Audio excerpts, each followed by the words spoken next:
लेकिन जी मेरे प्यारे क्रिकेट फैंस, इरफान भाई हमारे प्यारे राज दुलारे इरफान पठान, वो हमारे संडे का पूछते पूछते अपना पूरा वीक इंक्लूडिंग वीकेंड उसको घोड़े लगवा बैठे हैं। इरफान पठान को जो ये ब्रॉडकास्टर्स हैं जिनके साथ वो अटैच थे काफ़ी टाइम से, उन्होंने इरफान पठान की छुट्टी करा दी है। पहले इरफान पठान की छुट्टी कराई गई ब्रॉडकास्टर्स की तरफ से चैंपियंस ट्रॉफी के पैनल से। उसके बाद अब जो आईपीएल का कमेंट्री पैनल अनाउंस हुआ है उसमें भी इरफान पठान नहीं थे। तो वो जो चीज़ लोगों को एक शुबा था ना चैंपियंस ट्रॉफी में कि इरफान पठान नहीं नज़र आ रहे इस ब्रॉडकास्टर्स के, ये जो ब्रॉडकास्टर है इसके कमेंट्री पैनल में, वो उनका शक जो है वो सही निकला कि इरफान पठान की छुट्टी हो गई है। इरफान पठान की कमेंट्री पैनल पर से छुट्टी हुई कैसे, अब इसके बारे में ना काफ़ी बातें की जा रही हैं। एक नाम बताया जा रहा है कि यार हार्दिक पांड्या के ऊपर उन्होंने ठीक ठाक किस्म का क्रिटिसिज्म किया। आईपीएल 2024 के दौरान तो ठीक ठाक किस्म का उन्होंने हार्दिक को रगड़ा। लेकिन अगर वो रीज़न होती तो वो 2024 का आईपीएल किधर, अब 2025 का आईपीएल शुरू हो गया है। एक साल बाद उड़ाने का ख्याल आया इरफान पठान को। एक चीज़ ये, दूसरा कहा जा रहा है कि भाईजान इरफान पठान, मतलब जो रीजनिंग दी जा रही है वो ये है कि इरफान पठान ना न्यूट्रल नहीं थे। कमेंटेटर्स को कहा जाता है न्यूट्रल होना चाहिए, तो वो न्यूट्रल नहीं थे। जो मैंने रिपोर्ट्स पढ़ी हैं उसमें इरफान पठान पर जो इल्ज़ाम है वो ये है कि वो अपनी एजेंडा चला रहे थे कोई।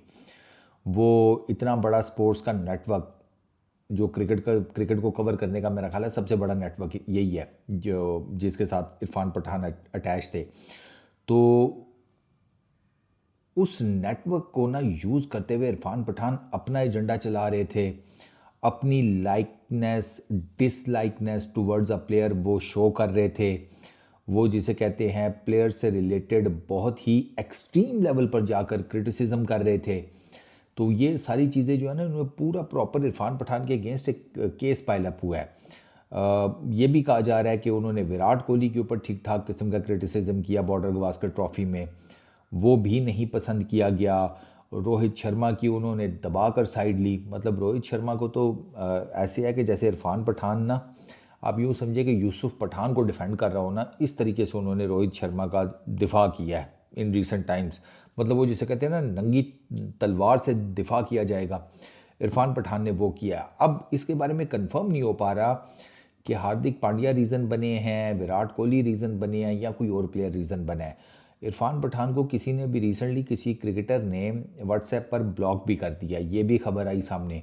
अच्छा, इरफान पठान ने सवाल किया हुआ था किसी क्रिकेटर से रिलेटेड कि जब सारी इंडियन क्रिकेट टीम एक होटल में स्टे कर रही है तो ये जो क्रिकेटर है ये किसी दूसरे होटल में स्टे क्यों कर रहा है, इसको ये प्रिविलेज क्यों है, या इसके साथ ये डिफरेंट किस्म का सलूक वो क्यों किया जा रहा है, ये डिसिप्लिन की खिलाफ वर्जी है एंड ऑल दैट। तो इरफान पठान ने इस किस्म के भी ट्वीट किए हुए हैं।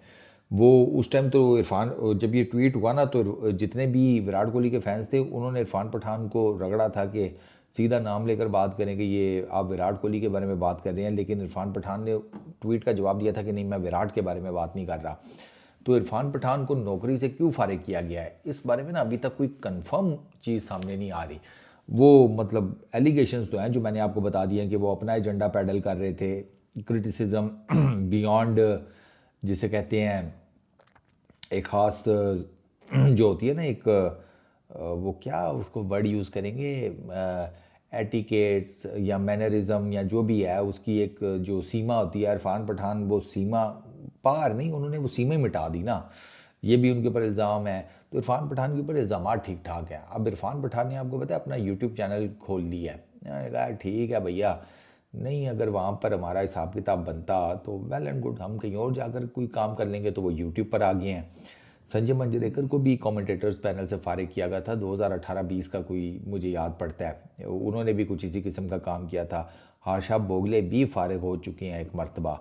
तो कमेंटेटर्स की स्क्रूटनी होती रहती है अंडर दी बीसीसीआई।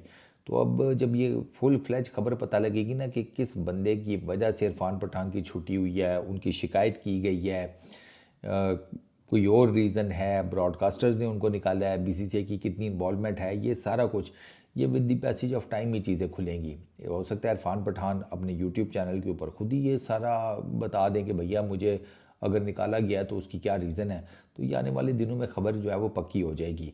लेकिन अभी तक की ये खबर पक्की है कि इरफान भाई जो हैं वो अब उस नेटवर्क का पार्ट नहीं है ब्रॉडकास्टर के जिसका वो पार्ट हुआ करते थे, बल्कि वो दिलो जान ही आप समझे उस ब्रॉडकास्टर की, वो कमेंट्री पैनल के दिलो जान थे वो। काफ़ी उनको जिसे कहते हैं ना प्रेज़ किया जाता था। चलो कोई नहीं इरफान भाई, आपका Sunday Monday Tuesday Wednesday Thursday Friday सबके घोड़े लग गए हैं, कोई बात नहीं। ज़िंदगी में बंदा कहीं ना कहीं घोड़े लग जाता है, इसलिए मैं कहता हूँ कि बंदे को ना ज़रा सोच समझ के आराम सुकून से बात करनी चाहिए कि वो क्या बात कर रहा है और उसका क्या इम्पैक्ट पड़ सकता है। आपने ये चीज़ कैलकुलेट नहीं की तो अब आप उसका खमियाजा भुगत रही हैं। सिंपल। इस वीडियो में इतनी। अपना बहुत ख्याल रखना, नेक्स्ट वीडियो में मुलाकात होगी। Peace out.